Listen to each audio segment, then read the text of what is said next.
He watched her across the ballroom like a man starving, and she had no idea. Kim Hae-In, Seoul's most feared finance billionaire, had spent 20 years hiding one devastating truth. He was completely, irrevocably in love with Ayo Falade. Have you ever loved someone so deeply that confessing felt like jumping off a cliff? He finally did it. One whiskey-soaked night, he laid his heart bare. I've loved you for years. You're everything. And then, terrified of losing her, he tried to take it all back. But some truths, once spoken, can never be buried again. Stay with me. This story will break your heart before it heals it. Welcome back to Afro-Korean Soul Channel. Before we begin this journey, hit that subscribe button and drop a comment telling us where you're watching from. We love hearing from you. Also share this video with someone who believes in epic love stories. And don't forget to turn on notifications so you never miss our next video. Now settle in, because this story will make you feel everything. The ballroom of the Shilla Hotel shimmered like a constellation of wealth and power, but Kim Hae-In's dark eyes tracked only one person through the crowd of designer suits and glittering jewels. Ayo Falade stood near the floor-to-ceiling windows, her hands moving expressively as she debated currency stabilization policies with a Japanese hedge fund manager.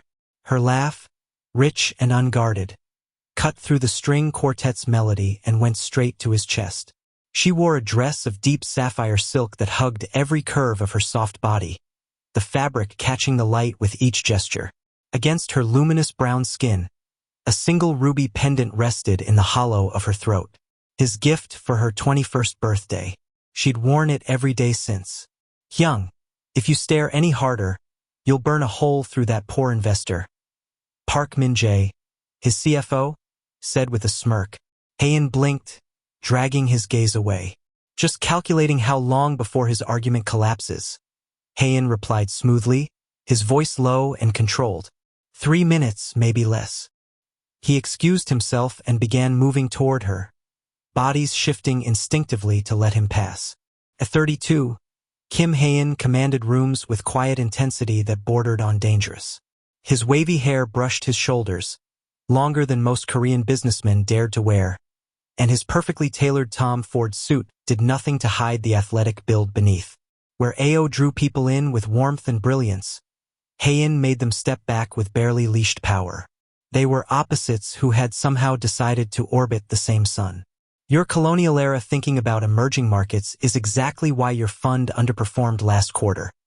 Ayo was saying, her smile sharp as a blade. The Japanese investor looked pale. What Miss Falade means, Hae-In interjected, sliding beside her until their shoulders brushed, that single point of contact sending heat through his body, is that your reliance on outdated fiscal models isn't just intellectually lazy, it's costing your investors millions. As she so elegantly implies, terrible optics and worse returns. He delivered the words with a pleasant smile. The investor stammered an excuse and fled. Ayo turned to him, her brown eyes flashing with amusement and something deeper that made his pulse quicken. You stole my kill. I was just getting to the part about predatory capitalism. You were mesmerizing him to death. I showed mercy. He handed her a fresh glass of champagne from a passing server, having noticed her empty glass from across the room. His fingers brushed hers deliberately as she took it, watching her breath catch. You're welcome. They stood side by side, a united front surveying the room, and the air between them felt charged, electric. This was their oldest dance, but lately every touch lingered too long. Every glance held too much weight. At 9, it had been the drawing rooms of their family's Seoul estates, her father's Nigerian trading company partnering with his family's financial empire. She'd been the girl who made him laugh when his father's expectations suffocated him. At 16, it was the hallways of their international school in Gangnam, his fierce protection shielding her from whispers about being different, her fearless confidence pulling him from his shell when grief over his mother's death nearly broke him. She was the first person who saw past the Kim family legacy to the boy underneath, the one who'd find him alone in the library at midnight, surrounded by financial reports and market analyses, and simply sit beside him, filling the silence with stories about constellations and dreams bigger than Seoul. He had realized she was different one rain-soaked afternoon when they were 17. She'd found him furious and humiliated after a boxing match gone wrong, his knuckles split and bleeding. Without a word, she'd cleaned the wounds with steady hands, her brow furrowed in concentration. "They're idiots," she declared, not an ounce of pity in her voice, only fierce loyalty. "You're the smartest person here, Hae-In." In that moment, the ache in his hands vanished, replaced by a terrifying, expanding warmth in his chest. This, he understood even then, was the point of origin. Everything else was orbit. His devotion became his architecture. He showed up. He fixed things. He protected her world because it was the only world that mattered. When a scandal involving doctored financial documents threatened her father's trading company in their final year at university, Hae-In didn't just console her. He deployed his best analysts to trace the source and systematically dismantled the rival firm by sunrise. When her father's health failed and vultures circled the Falade business empire, Hae-In was the silent, immovable wall of capital and strategy at her back. And he had built one unbreakable rule around that devotion. Loving Ayo was the ultimate risk. Friendship was the only safe harbor. "Penny for the billion-one thoughts," she murmured, sipping her champagne. The event was winding down, the energy softening into a post-performance hum. "Just thinking about the time you convinced me to steal that vintage Mercedes from the hotel parking lot for a midnight drive to Nami Island," he said, a real smile touching his lips. His eyes dropped to her mouth for a fraction too long. "Convinced you? You hotwired it in 45 seconds flat. I've never seen anyone look more alive." She bumped his shoulder with hers, and the casual touch felt like fire. "My point is you need more of that. Less." She gestured vaguely at the room, at his empire. "This? When was the last time you did something reckless for fun?" "I shorted the yen last Tuesday against everyone's advice. That was fairly reckless." "Not what I mean, and you know it." She turned to face him fully, and suddenly they were too close, the air between them thick with unspoken things. "I mean passion, Hae-In. Romance. When was the last time you even went on a date that wasn't a pre-vetted merger of social capital?" The question, so casually aimed, felt like a knife to his heart. He kept his features arranged in a mask of amused detachment, even as his body responded to her nearness in ways he couldn't control. "The heart wants what it wants, and mine seems to want peace, quiet, and superior market analysis." "You're a terrible liar." She shook her head, fond exasperation in her gaze, but her voice had dropped lower, intimate. "One day someone is going to storm that fortress of yours, and you won't know what hit you. You already did," he thought, a lifetime ago. The truth sat on his tongue, bitter and sweet. He swallowed it down with the last of his champagne, his eyes never leaving hers. The tension between them was a living thing, suffocating and addictive. "And what about you?" he deflected, his voice expertly light despite the thunder in his chest. "How is the impeccably respectable Dr. Choi? Did he approve of your evisceration of outdated fiscal policy?" Ayo's smile softened, turned real in a way that sent a cold blade through his gut. "He's steady, kind. My mother actually likes him. It's unnerving." Hae-In nodded, the perfect picture of supportive friendship, even as something in him cracked. "Good. You deserve steady and kind." The words tasted like ash. You would hold the line. You would be her constant. He would be the friend because the alternative, the longing, the hope, the potential cataclysmic loss was unthinkable. The safest distance, he had learned, was an inch beside her. Forever. It was paradise and torture, and he had long ago decided to call it home. As they walked out together, her arm linked loosely in his, cameras flashing, he made the calculation once more. The variables were clear. The risk was absolute. The answer was always the same. He would love her silently, completely, from the one place he could never lose her, the friend at her side. If you're feeling this tension, drop a like and tell us in the comments. Have you ever hidden your feelings for someone? Keep watching because this story is about to get even more intense. "He's different, Hae-In." The words, delivered over a quiet lunch at their usual corner table in the Liam Museum's rooftop restaurant, hit Kim Hae-In with the precise, calibrated force of an asteroid strike. He didn't flinch. He carefully placed his chopsticks beside the grilled mackerel, wiped his mouth with deliberate precision, and took a sip of barley tea. The CEO in him, the part that could face down hostile board meetings or a crashing derivatives market, took immediate command. "Different how?" he asked, his voice a study in neutral interest, even as his hand clenched beneath the table. Ayo swirled her wine, a faint, uncharacteristically shy smile playing on her lips. It was a smile he didn't recognize, one she hadn't learned with him, and jealousy burned through his veins like acid. "Stable. Not in our world. He's a cardiothoracic surgeon, actually. Respected. Grounded." She met his eyes, and he saw a hopeful vulnerability there that shattered him. "My mother had him over for dinner last week at the house in Pyeongchang-dong. She didn't find a single thing to criticize. I think she was genuinely disappointed." Hae-In's mind raced, constructing a profile even through the fog of pain. Dr. Choi Jin-woo, 41, top of his field at Samsung Medical Center. No family money, but impeccable credentials, no scandal, no industry rivals, no complicated history. A man built of solid, respectable stone. Not the volatile, brilliant fire Hae-In and Ayo were forged from. "A surgeon," Hae-In repeated, the word feeling clinical and cold on his tongue. "Well, that's practical in case any of us have a heart attack." He aimed for their usual banter, but the joke felt like a lead balloon.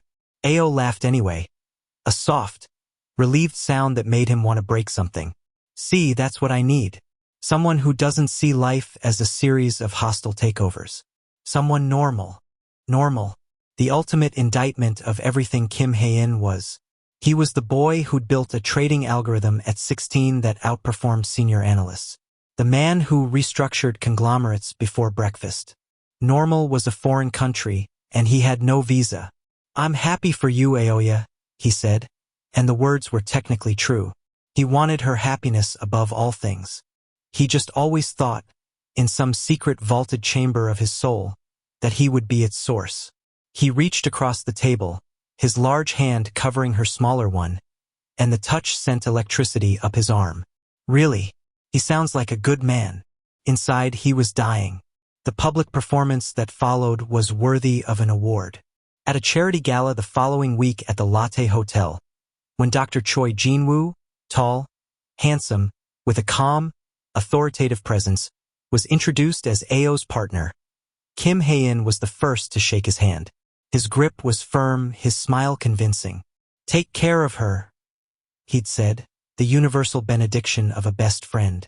He'd even managed a perfectly timed joke that made Dr. Choi chuckle and Ayo beam with gratitude. He played his role flawlessly. The supportive, slightly possessive, ultimately gracious lifelong friend. In private, Kim Hae-In began to unravel. Sleeplessness became his new constant. He'd lie in the stark, silent expanse of his penthouse in Hanam-dong, the city lights of Seoul blurring into data streams he couldn't parse, and see only the way Dr. Choi's hand rested on the small of Ayo's back. Proprietary, assured, sanctioned. He'd spent a decade fixing every problem in her life, but he couldn't fix this. He couldn't debug the simple biological truth that Choi Jin-woo fit. Irritability seeped into his edges. He snapped at his assistant over a trivial scheduling conflict. He abandoned a crucial acquisition meeting halfway through, staring out at the skyline without seeing it. The universe felt misaligned, a symphony playing in the wrong key. He began consciously to avoid their spaces. He canceled their standing Thursday dinner, claiming a sudden trip to Hong Kong. He stopped going to the Pojangmaka near Itaewon they'd frequented since university, knowing Ayo had taken Dr. Choi there to share a piece of her history with Hae-In. He couldn't bear to see his ghost in their corner table, replaced by the solid, real presence of the good doctor. The worst of it was her happiness. It was radiant, uncomplicated. She glowed with a serene contentment that was beautiful, and each glimpse of it was a fresh twist of the knife. She'd text him photos.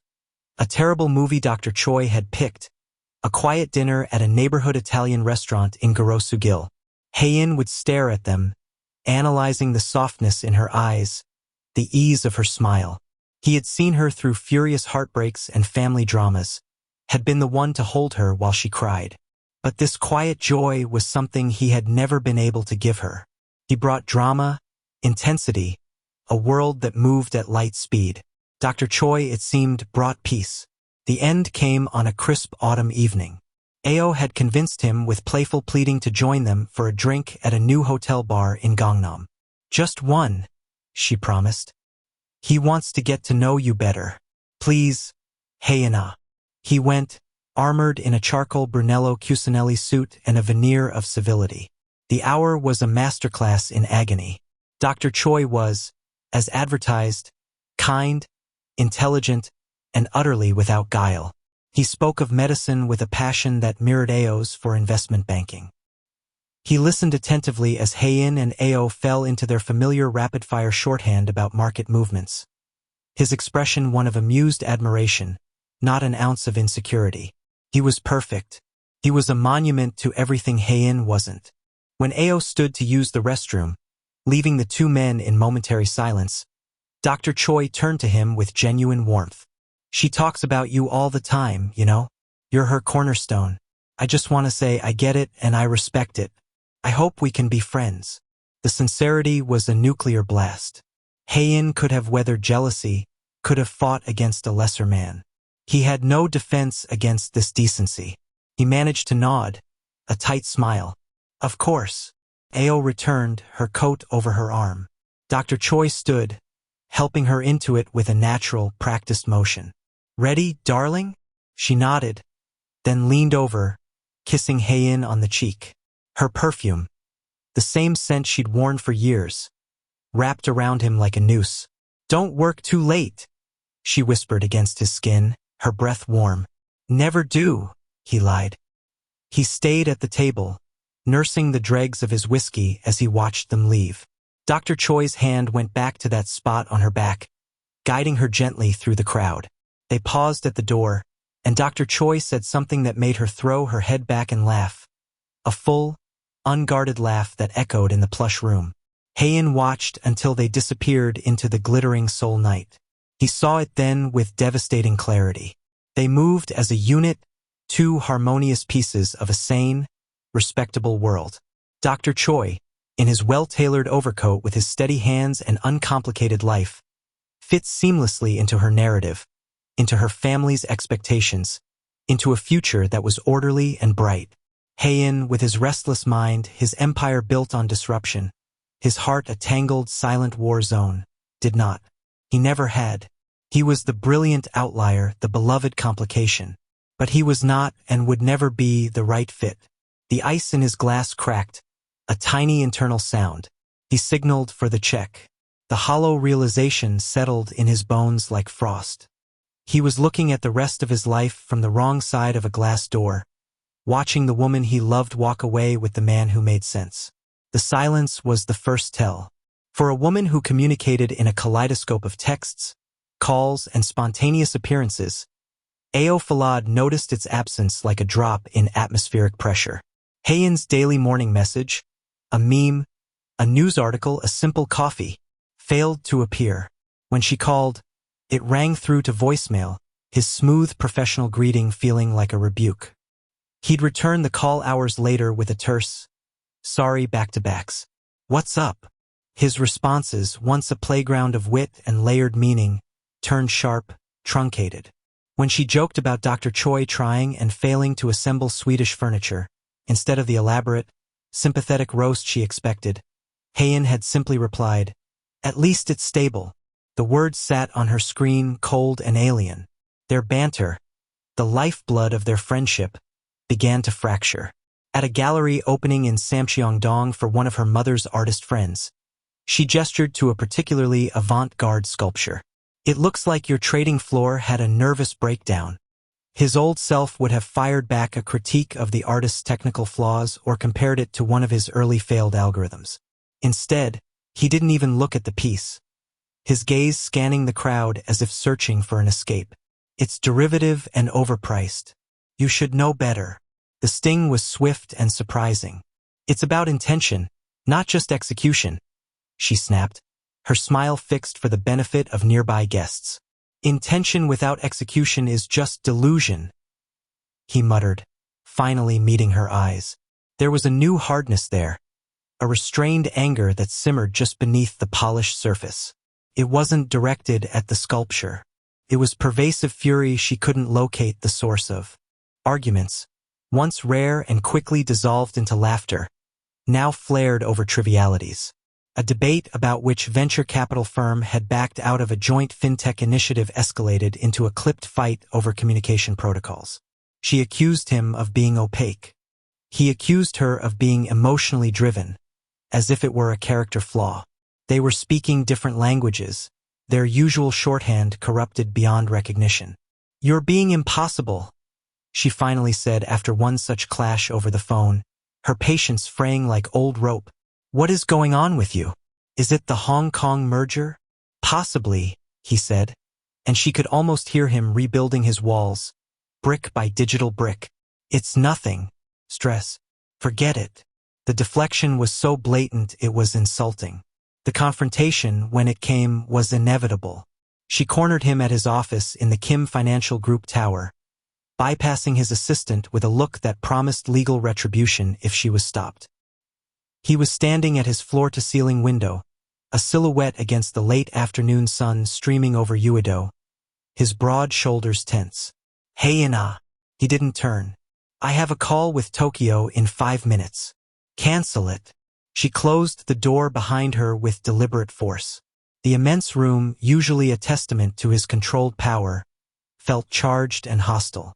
Now he turned, his expression carefully blank, but his eyes, those dark, intense eyes, betrayed him for just a moment before the mask slammed back down. "Ayo, this isn't a good time." "When is?" she challenged, crossing her arms over the burnt orange blouse she wore, her long straight hair cascading over one shoulder. "You've been avoiding me for weeks. You're short with me. You look at me like I've done something wrong. Just tell me what it is. Did I miss something important? Offend one of your board members?"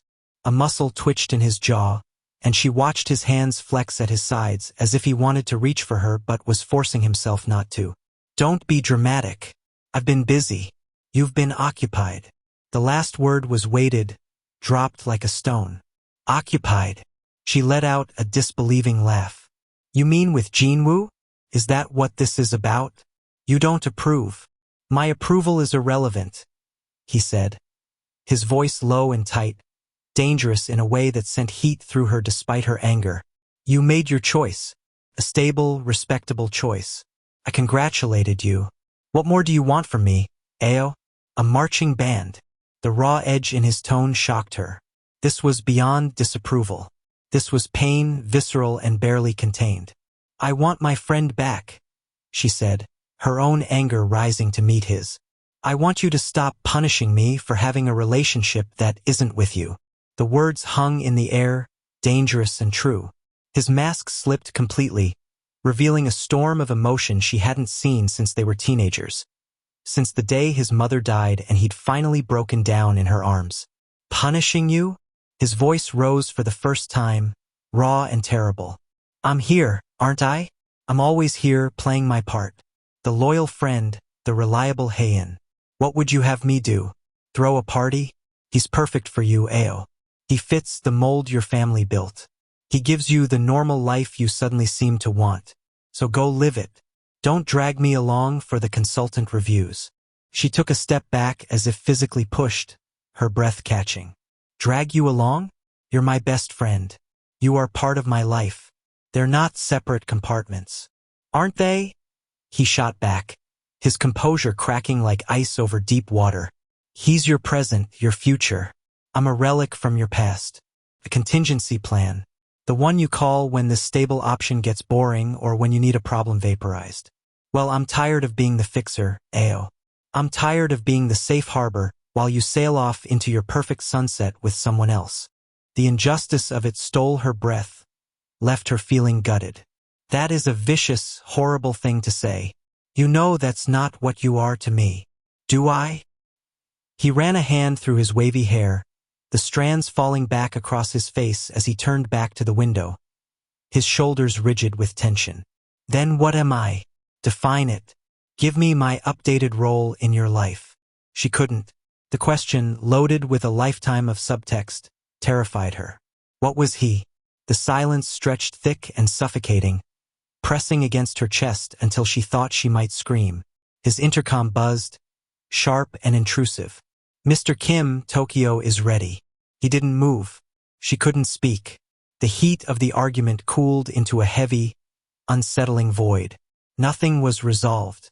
Everything was exposed, raw and quivering like an open wound. Take your call, she finally said, her voice hollow and distant even to her own ears. She turned and left, the click of the door echoing in the vast, silent space behind her.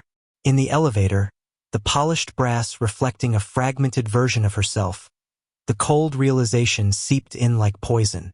This wasn't about Jinwoo. Not really. This was something older, deeper, a fault line in the bedrock of them that she had never dared to survey. He wasn't just pulling away. He was redefining their entire universe, and she was losing her gravitational pull. The thought, stark and simple, left her feeling untethered and terrified. Was she losing him? The one constant, the one immovable star in her sky. The fear was more profound than any she'd felt in a lifetime of being Ayo Falade. She had always believed their bond was unbreakable, forged in fire and time. Now, for the first time, she heard the faint, terrifying sound of it straining, cracking under pressure she didn't fully understand. The call came at midnight. Ayo, restless and unsettled after the fight, stared at his name on her screen for 3 full rings before answering. She didn't speak, just pressed the phone to her ear and waited. I'm sorry. His voice was rough, scraped raw. Not the polished CEO, not the angry friend. Just Hae-In, exhausted and broken. I was unforgivable. The simple apology disarmed her more than any grand gesture could. Yes, you were, she said, the fight leaving her in a weary sigh. Where are you? The office. My private study. The room on the top floor where he went to think, surrounded by monitors and the ghosts of 1,000 solved problems. I'll come over. Don't. It's late and I'm already in the car. The city at that hour was a phantom of itself. Lights bleeding into wet streets slick with recent rain. She found him not at his desk but sitting on the floor, leaning against the leather sofa, surrounded by discarded papers and empty coffee cups. A bottle of very old, very expensive Macallan sat between his knees, 2 tumblers beside it. He looked up as she entered, his eyes shadowed in the low glow of a single desk lamp, his hair disheveled as if he'd been running his hands through it for hours. Without a word, she slid down to sit beside him, their shoulders not quite touching but close enough that she could feel the heat of him. He poured 2 fingers into a glass and handed it to her, his fingers brushing hers in a way that felt deliberate, lingering. The ritual was older than their careers, older than their heartbreaks. This was where they came when the world was too much. They drank in silence for a long moment, the whiskey a familiar burn. Remember, she began, her voice soft in the dark. When we tried to build that stock prediction model in high school using nothing but your father's old computer and stolen data from the exchange, a faint, real smile touched his lips, the first genuine expression she'd seen from him in weeks. You hacked into the system. I was just the lookout, terrified we'd get arrested. And you cried when it actually predicted the market crash 3 days early, but nobody believed us. I did not cry. I was expressing profound frustration at the limitations of teenage credibility. She nudged his knee with hers, a gentle touch that felt heavier than it should. You made me ramen at 3 in the morning to celebrate anyway. It was all I could cook, he admitted. You still ate it. Another silence, but softer now, padded with the ghosts of their younger selves. They spoke of the summer they got lost hiking in Sierraxon, the time she dragged him to a K-pop concert and he'd spent the entire night analyzing the fan chant coordination like it was a corporate strategy.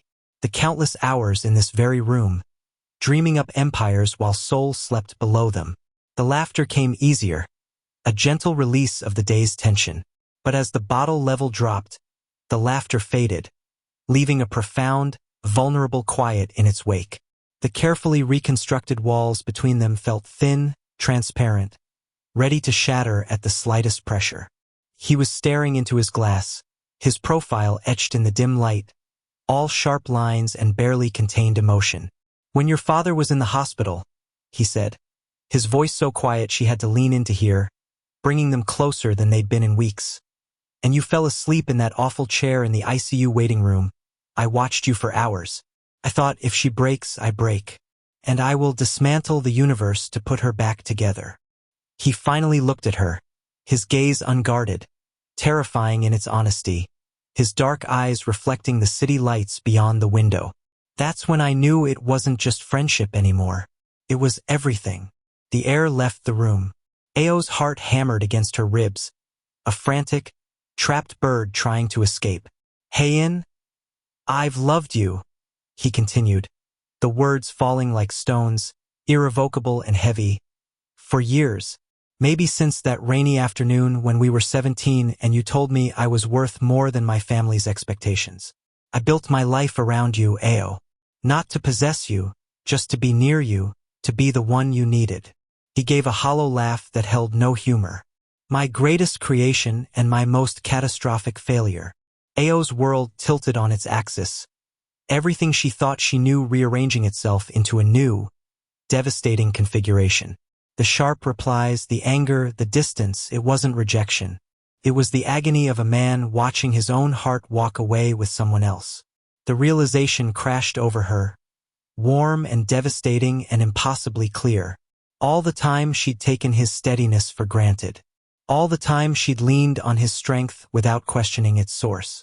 He had been her constant because he loved her. He had stayed because leaving was impossible. "Why didn't you ever say anything?" The question was a whisper, her throat tight with unshed tears. "Because you were Ayo Falade," he said, as if it explained everything, his eyes never leaving hers. "Brilliant, fearless, destined for a universe I could never make stable enough for you. And I was me, the boy whose mother killed herself because she couldn't handle the pressure of our family. And this," he gestured between them, his hand trembling slightly, "was too precious to risk. I thought friendship was the only way to keep you forever. I thought if I told you and you didn't feel the same, I'd lose you completely, and I couldn't survive that." Tears she hadn't felt coming blurred her vision, hot and insistent. "You idiot." The words held no venom, only a profound, aching tenderness that made her chest hurt. "You glorious, stupid idiot." She reached out, her fingers brushing his cheek, feeling the slight stubble there, turning his face to hers. Their eyes locked, and the air between them crackled with electricity. "Don't you know? You were never just my friend. You were my benchmark for everything. Every man I ever dated, I compared to you. Every choice I made, I wondered what you would think. You've been the center of my world for so long. I didn't even realize it until now." His breath caught, audible in the quiet room. Her own honesty, rising from a place she'd never dared to examine, shocked her. Jinwoo was safe. Jinwoo was my mother's approval and societal expectations. But you, Hae-In, she breathed his name like a prayer, moving closer until their faces were inches apart. "You were the spark, the challenge, the home I've always carried with me. You were the standard I held everyone else to, and they all failed because they weren't you." The space between them evaporated. The first kiss was not gentle. It was a collision of years of suppressed longing, of desperate need finally unleashed. It tasted of whiskey and salt and a truth too long denied. His hands came up to cradle her face with a reverence that made her tremble, then slid into her long, straight hair, fingers tangling in the silky strands as he pulled her closer with desperate intensity. Hers clutched at his shoulders, feeling the hard muscle beneath his shirt, pulling him toward her as if she could fuse them into one being. Years of intellectual sparring transformed into raw, physical communication. Every touch was a translation of their secret history. His lips traced the line of her jaw, down to her throat where the ruby pendant rested, the one he'd given her years ago, and she gasped at the sensation, her fingers digging into his back. Her palms pressed flat against his chest, feeling his heart racing as fast as her own, then slid up to tangle in his wavy hair. There were no more words, only gasped breaths and shuddering sighs, the sound of fabric shifting as they moved against each other. It was passion charged with the cumulative voltage of 1,000 almost moments, of every lingering glance and loaded silence over the years. It was the release of everything they'd been holding back, finally allowed to breathe. His hands mapped the curves of her body through her clothes with a hunger that made her feel worshipped and desired in ways she'd never experienced. Her body arched into his touch, seeking more, always more. In the quiet dark of his sanctuary, surrounded by the ghosts of their shared past, they finally, irrevocably claimed their present. The city lights of Seoul sparkled beyond the windows like fallen stars, bearing witness to the moment everything changed. Stay with us, you need to see what happens next. Comment below if you felt that tension, and make sure you're subscribed because this story is about to break your heart before it heals it. Hae-In woke at dawn, the first gray light seeping into the study. Ayo was asleep beside him on the floor, her head on his chest, her dark hair spilling across his skin like silk, her body curved into his. She looked peaceful, beautiful, like an answered prayer, and terror, cold and immediate, clamped around his heart like a vice. The magnitude of what they had done yawned before him, a precipice with no bottom in sight. He had broken his only rule. He had gambled the sacred, permanent thing for the fragile, glorious one. In the stark morning light, the consequences crystallized with brutal clarity. The inevitable conversation with Dr. Choi, the potential ruin of her stable future, the paralyzing fear that now, having had this, losing her would be a death sentence he couldn't survive. His mind, the brilliant analytical machine that had built an empire, began its grim work of self-sabotage. It had been the alcohol, the stress, the nostalgia, a perfect storm of vulnerability, a mistake born from years of proximity, not destiny. The fear whispered its poison, and he listened. Gently, agonizingly slowly, he extricated himself from her embrace. She murmured in her sleep, her brow furrowing, but didn't wake. He stood over her, watching the steady rise and fall of her breath, memorizing the sight he knew he couldn't keep. He had given in to the wanting. Now, to save the one thing he could not live without, her presence in his life even diminished, he would have to call it a lie. He would have to retreat, rebuild the walls higher and stronger. The fear was a more powerful architect than longing had ever been.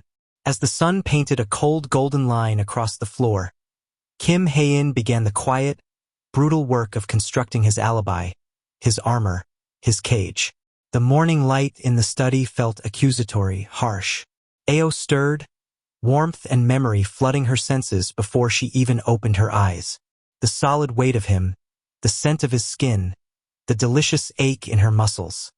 It coalesced into a single radiant truth that made her smile. She reached for him, her body still humming with the memory of his touch.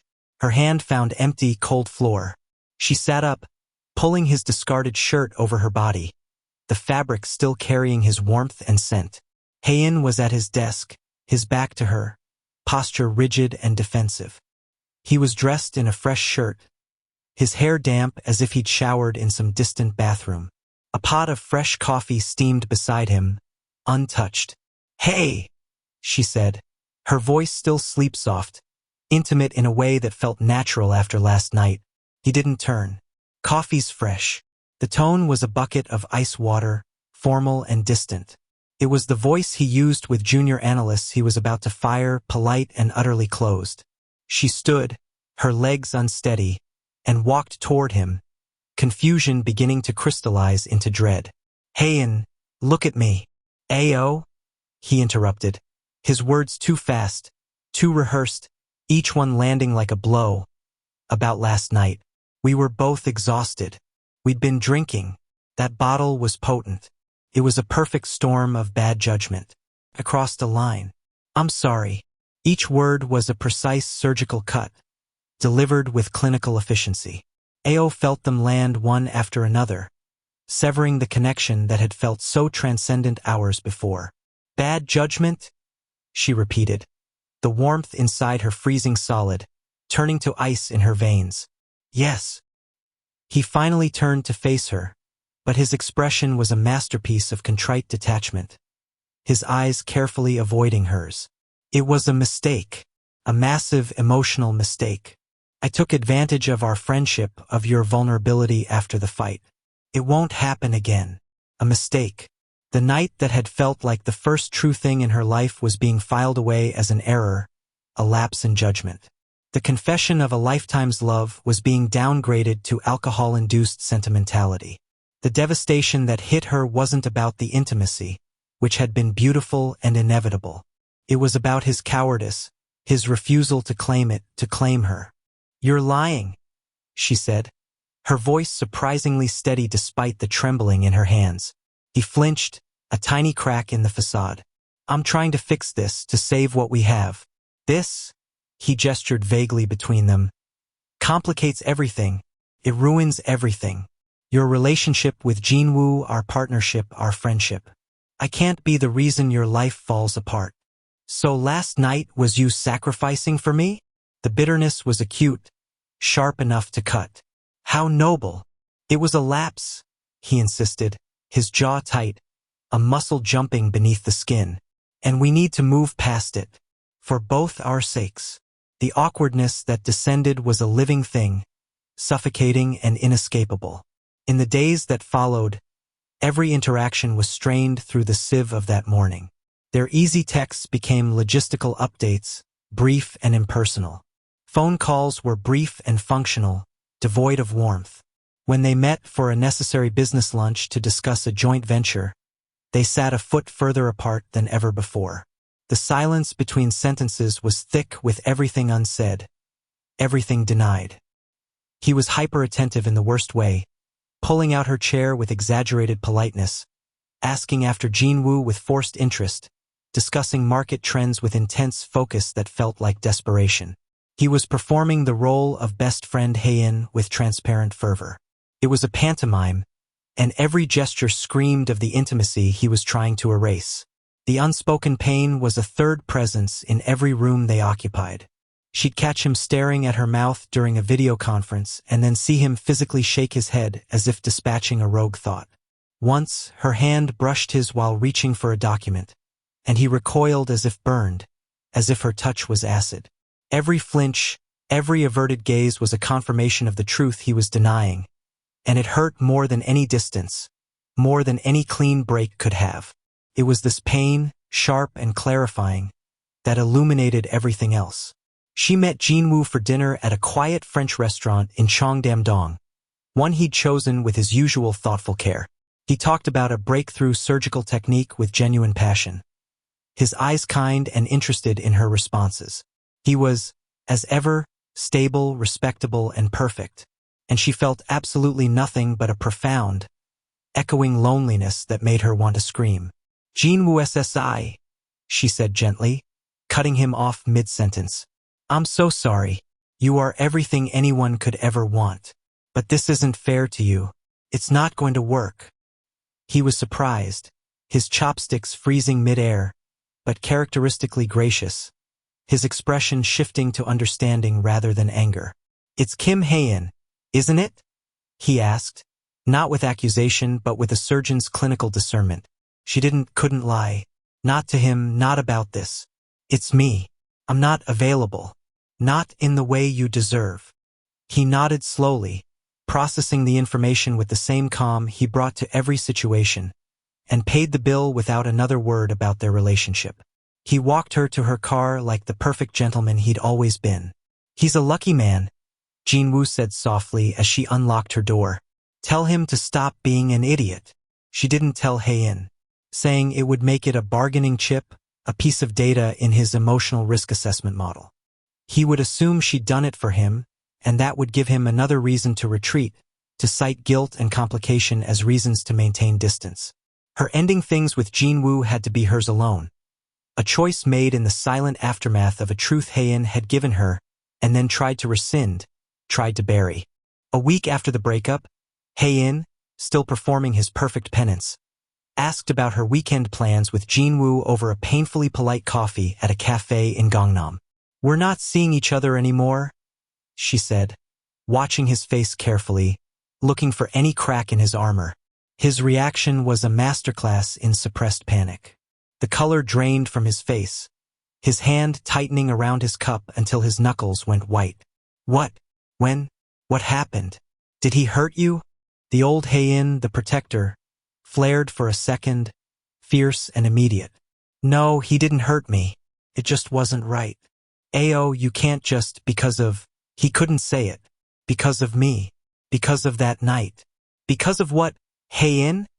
She challenged, her gaze steady, refusing to let him hide. Finish the sentence. He looked away, his jaw clenching, his knuckles white around his cup. You shouldn't make rash decisions based on. That was the moment. Sitting across from him in that sterile cafe, seeing the fear win yet again in his eyes, Ayo realized the full scope of her own devastation. It wasn't about losing a boyfriend or even about the bewildering shift in her oldest friendship. It was about the authenticity of that night, about truth versus cowardice. The raw, unvarnished Hae-In who had loved her for years was real. The man hiding from it now was the construct, the carefully built facade. And she would not spend the rest of her life pretending the most real thing that had ever happened to her was a phantom, a mistake to be politely forgotten. She couldn't pretend nothing happened, because everything had. And if he was too afraid to build a future on that truth, then she would have to find a way to live with the wreckage of it alone. The realization settled in her chest, heavy and final like a stone. The great undoing was complete, and in its wake she was left with a love he refused to name and a silence that was louder than any confession. The silence became a wall, not the comfortable quiet of shared understanding but a dense, fortified barrier built from unsaid words and unacknowledged truth. Their friendship, once an organism of effortless symbiosis, now existed in a state of paralysis. Ayo, for the first time in her life, began to decline his invitations. She declined his lunch invites, citing meetings she didn't have. She stopped texting him funny articles or random thoughts that reminded her of him. When their paths crossed at industry events, inevitable in their interconnected worlds of Seoul finance, she was cordial, brilliant, and utterly remote. She had mastered the same polite detachment he had weaponized, and she wielded it with devastating precision.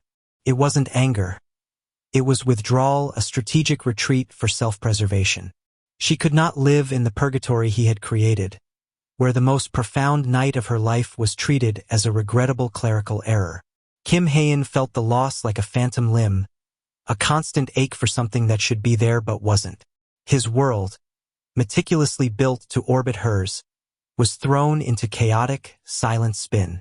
The daily dopamine hits of her messages were gone. The shared laughter that punctuated his grueling days had vanished like smoke.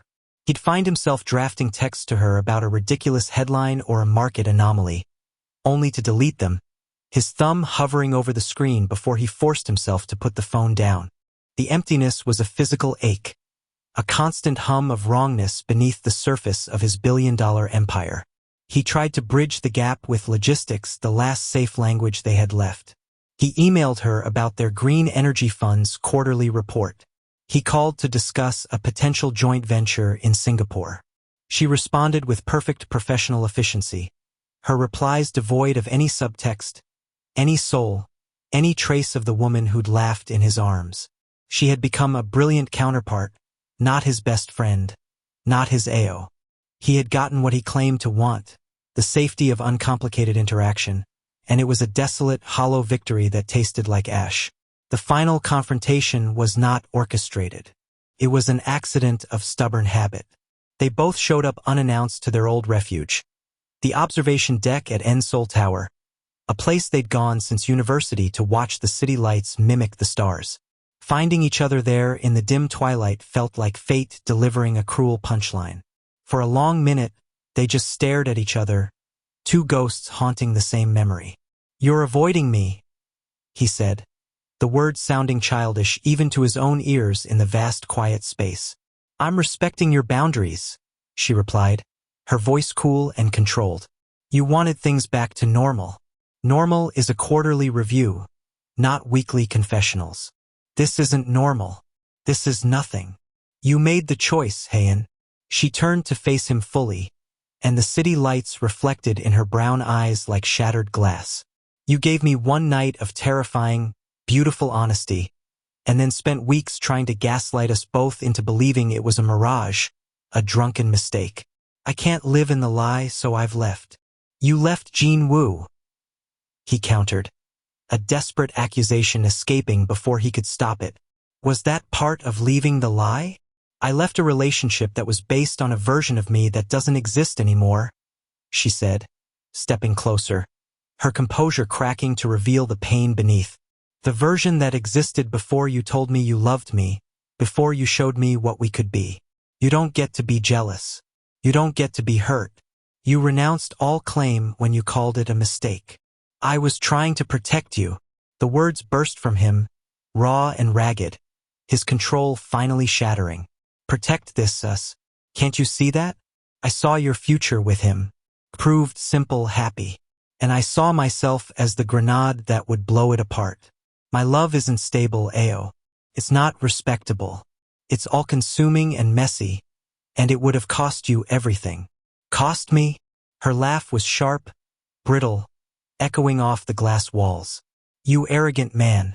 You decided what my costs were. You didn't ask me. You just assumed the price was too high and paid it on my behalf with our currency. You spent our friendship to buy me a future I never asked for, never wanted. The truth of it slammed into him like a physical blow. He had been the architect of her imagined loss, never consulting the client, never asking what she actually wanted. I was afraid, he whispered, the admission leaving him deflated, smaller somehow. I know, she said, and her voice broke on the words. So was I. That night was the most frightened I've ever been and the most sure. You showed me the core of you, Hae-In, the raw, unfiltered truth you've been hiding for a lifetime. And then you tried to shove it back in the box and tell me I'd imagined it. Do you have any idea what that does to someone? Do you have any idea how that feels? He had no answer. He saw it now, finally saw the damage his retreat had inflicted. It wasn't a noble sacrifice. It was abandonment. Ayo took a shaky breath, her next question hanging in the air between them, quiet and devastating. I need you to answer me with the same honesty you found that night. Was it real? Any of it? Or was I just a childhood infatuation that finally got its moment, and the reality was so disappointing you had to call it a mistake? Hae-In felt the question like a key turning in the lock of his soul. He looked at her, truly looked, seeing the woman who had been his constant, his spark, his home for over 2 decades. He saw the pain his fear had caused, etched in the tightness around her eyes, the proud, vulnerable set of her shoulders, the way she held herself like she was bracing for another blow. He had spent a lifetime building a fortress against this moment. And now, faced with the ruins of what he'd already destroyed, the fortress was revealed as nothing but sand, ready to be swept away by the tide. It was the most real thing in my life, he said, his voice stripped bare, no armor left. Every word, every second. It was the truth I built my entire world on. My love for you isn't an event, Ayo. It's not a moment or a phase. It's the ecosystem. It's the foundation of everything I am. Tears finally spilled over her lashes, tracing paths down her cheeks. Then why? Her voice cracked. Why choose the lie? Because I thought. He faltered, the final ugly truth rising like bile. I thought if I admitted it was real and you chose him anyway, or chose a life without me in that way, I wouldn't survive it. Losing you as a friend would be a death sentence. I thought silence was the safer bet, that I could bury it and we could go back. And now? She asked, her gaze holding his, unforgiving and achingly vulnerable. He looked around the observation deck at their shared history, now just a backdrop to their ruin. He felt the yawning chasm of the past weeks, the profound emptiness where she had been, the cold reality of his lonely penthouse and lonelier life. The silence hadn't saved a thing. It had only guaranteed the loss he'd been trying to prevent. Now, he said, the realization bitter ash in his mouth, I see that my silence has already cost me everything. I was so afraid of losing you that I engineered the exact loss I was trying to prevent. I don't have you as my lover. I don't have you as my friend. I have quarterly reports and polite emails. I have nothing. The finality of his own statement hung in the cool evening air. There was no anger left in her face, only a profound, weary sorrow that hurt worse than rage ever could. The confrontation was over. All the truths were on the table, sharp and gleaming, and they had cut the last fragile threads holding them together. Ayo nodded slowly, as if accepting a verdict from a judge. She didn't say goodbye. She simply turned and walked toward the exit, her footsteps echoing in the silent space. Hae-In didn't follow. He couldn't move.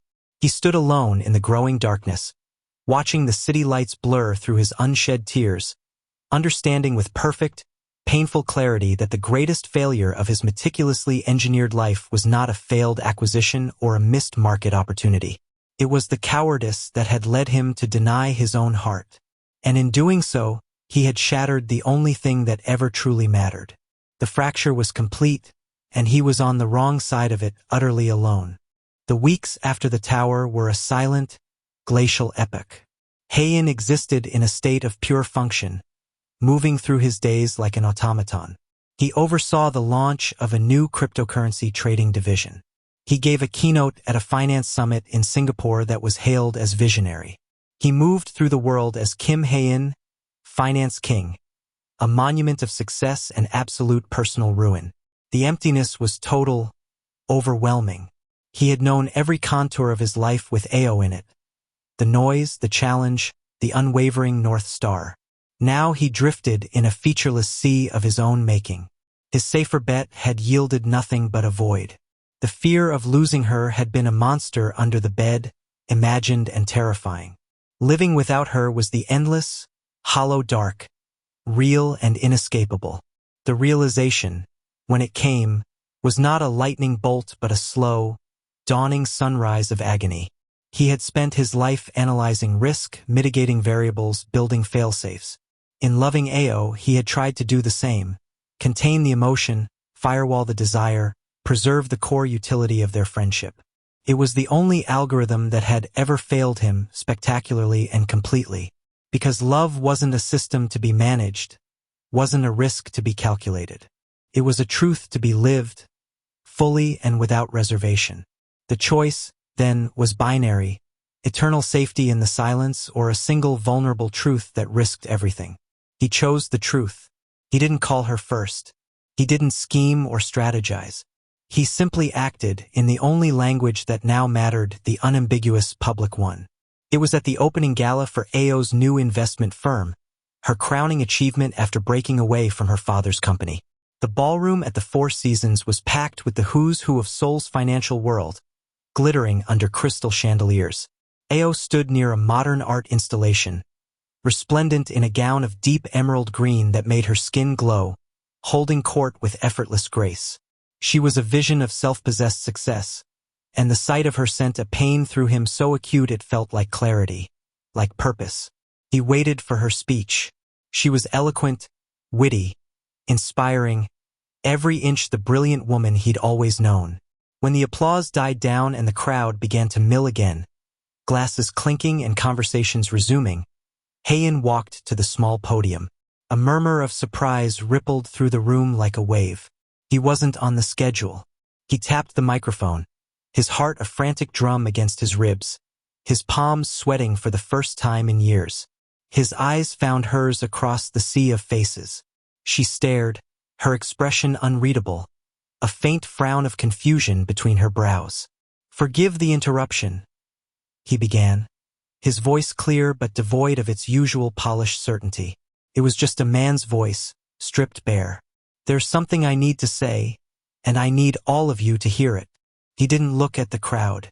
He looked only at Ayo, at the woman who held his entire world in her hands. "For over 20 years, the single greatest privilege of my life has been to be a friend to Ayo Falade, to stand beside her, to witness her brilliance." He took a shaky breath, aware of the absolute silence in the room, every eye on him. "And for most of those years, I have been in love with her. Terrifyingly, completely, and selfishly in love with her. A collective sharp intake of breath echoed through the hall. Cameras that had been dormant flashed to life. Ayo's hand flew to her mouth, her eyes wide with shock. "I hid it," he continued, the confession flowing now. A floodgate opened after years of restraint.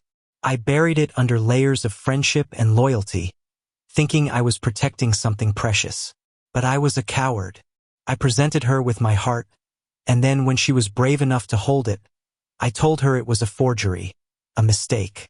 I called the truest thing I've ever known an error in judgment." His voice broke, and he didn't try to hide it. That was the mistake, the only one. He stepped away from the podium, moving through the stunned crowd toward her. People parted for him like a sea, their faces blurring into insignificance. "I'm not stable. I'm not safe. My love is a complex, demanding, all-or-nothing system. It doesn't fit into a respectable mold. But it is yours, Ayo. It has always been yours." He stopped before her, close enough to touch, but he didn't. Not yet. This was her choice, had to be her choice. "I am claiming it now, publicly, without excuse or caveat. I love you, not as a friend, not as a secret, but as the man who wants to spend his life proving he's worthy of you." The silence in the room was absolute, suffocating. Every gaze was fixed on Ayo, waiting. She was trembling, tears tracing silent paths through her makeup, her chest rising and falling with rapid breaths. She searched his face, looking for the fear, the retreat, the hidden calculation she'd seen before. She saw only terrifying, beautiful openness, vulnerability laid bare for everyone to see. "You hurt me," she whispered, the words only for him in the breathless quiet, but in the silence everyone heard. "I know," he said, his own voice rough with emotion, "and I will spend every day of my life trying to make up for it, if you'll let me. It's not a problem you can fix with an algorithm or a strategy," she said, her voice stronger now. "I know that too. It's not a problem. It's a truth we have to live with. I'm asking you to live with it with me. I'm asking you to let me try."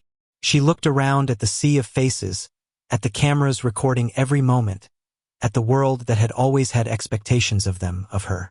Then she looked back at him, at the boy from the rainy afternoon, at the man from the study floor, at the coward from the morning after. And now this vulnerable, fearless person offering her everything in front of everyone. "You really mean it," she said. Not a question but a statement, a testing of reality. "With every algorithm I've ever written, every dollar I've ever made, and every silent wish I never dared to voice," he said, his dark eyes never leaving hers. "I mean it." She took a step forward, closing the distance between them. Her hand came up, not to strike him but to cradle his jaw, her thumb brushing his cheek in a gesture so tender it made his breath catch. It was an answer, a claiming of her own. "No more hiding," she said, her voice firm, carrying through the room. "No more safe distances. We do this as equals in the light where everyone can see." He nodded, his own tears falling now, a dam breaking after years of restraint. "As equals. Always." The room erupted in gasps and murmurs and scattered, bewildered applause, but they didn't hear it. The world had narrowed to the space between their bodies, to the feel of her hand on his skin, to the shared breath of a risk finally, joyfully taken. If the story moved you, don't keep it to yourself. Share it with someone who needs to believe in second chances. Drop a comment telling us what you felt, and subscribe so you never miss a story like this. We're almost at the end. Stay with us. Later, on the terrace overlooking the glittering Seoul skyline, away from the noise and the cameras and the congratulations, he kissed her. It was different from the desperate passion of the study. This was a seal, a promise, a beginning written in the language they were only now learning to speak fluently, one of total mutual transparency. "It's going to be messy," she said against his lips, a smile in her voice, her arms wrapped around his neck. "The most beautiful mess," he agreed, pulling her closer, his forehead resting against hers, breathing her in. "We'll figure it out together. No more lone wolf algorithms." They stood entwined under the vast, starlit sky, the city sprawling below them like a sea of possibilities. No longer two separate entities orbiting a shared past, but a single, complex, magnificent system finally booting up, finally running the program they were always meant to execute. The risk was immense. The future was unknown, uncharted territory. But the variable they had both denied for so long was now the core program, the foundation of everything. Love, not as a secret to be kept, not as a risk to be managed, but as a truth to be built upon, brick by brick, day by day. They had chosen it, knowing the cost, accepting the uncertainty. And in that choice, they stepped out of the shadows of what might have been and into the brilliant, shared reality they had always, in their deepest hearts, been moving toward. The algorithm was complete. The system was live. And for the first time in his carefully calculated life, Kim Hae-In wasn't afraid of the variables. If the story touched your heart, remember that the greatest love stories are the ones where people choose each other despite the fear, despite the risk. Share your thoughts in the comments below. Hit that subscribe button, and join us for more stories that prove love is always worth the leap. Thank you for watching, and remember, sometimes the safest bet is the one that scares you most.